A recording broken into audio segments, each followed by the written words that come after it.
unchanged, basically.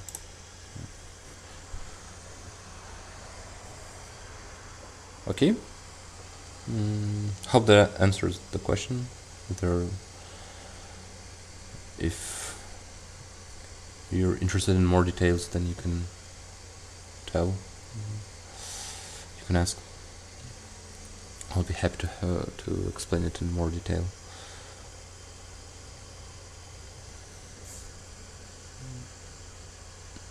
Yeah. Are there any more questions? Nope, there is no more questions and there is no detailization because Dirk said that it's very interesting. Thank you. Okay. Okay. Super. Thanks for the questions. Thanks for coming to the stream. And then I think we can wrap it up. Yep. See you guys. We'll have some streams next week and the week after. So Yeah. be tuned on our channels and look for announcements. See you. Thank you. So is the stream stopped?